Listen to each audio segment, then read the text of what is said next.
Hey everybody, it's Shaman Sister Sin, and I just wanted to talk for a minute or two about one of the biggest hurdles when we are talking about narcissistic relationships and healing from narcissistic abuse, and that is the fact that recognizing narcissists and antisocial personalities can be so difficult.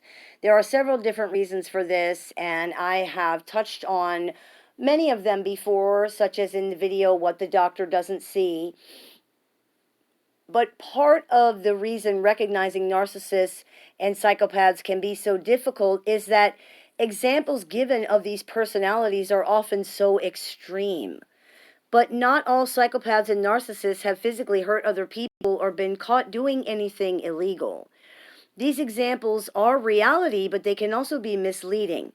Because if people cannot see evidence of these extreme behaviors, motivations, or mindsets in somebody, they may conclude that person is not pathologically narcissistic or psychopathic when in fact they are.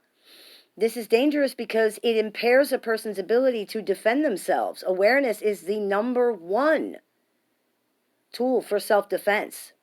Someone does not have to be a murderer in order to be dangerous. Using extreme examples of narcissistic or antisocial personalities is common because they display the lack of empathy and other key characteristics very clearly.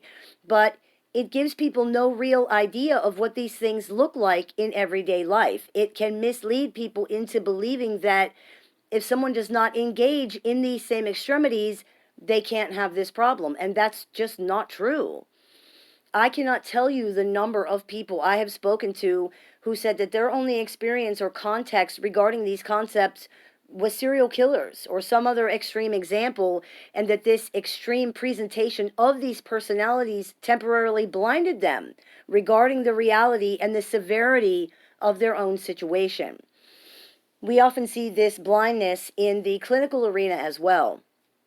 There needs to be more education regarding what a lack of empathy and other key characteristics of these personalities look like when blatant violence and abuse and cruelty and murder are not involved, because these characteristics are still there and they are still visible when people can understand what they are looking at.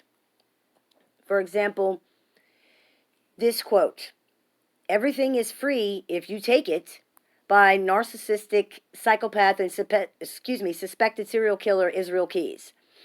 It's very easy to use Israel Keys as an example. Watching even 2 minutes of any interview with him makes it blatantly obvious that he is a poster child for narcissistic psychopaths.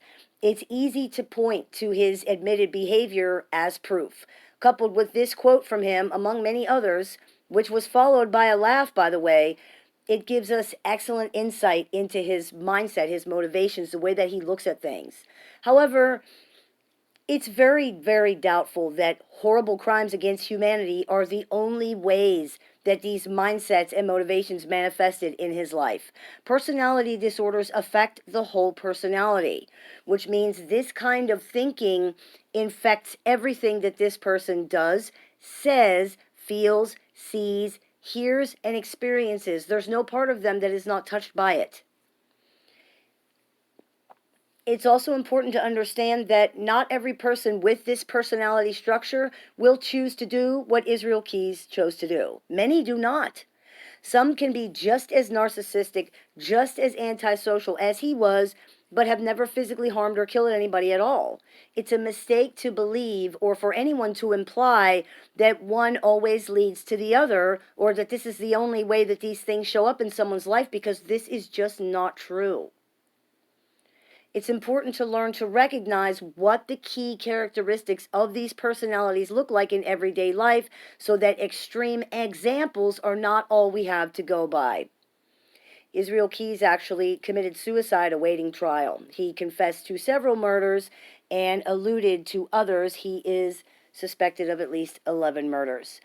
So, in the end, it's important to understand that these extreme examples of narcissists and psychopaths are reality. It's not like they're not real, but this is not all there is. This is not all it looks like. This is not the only way it shows up.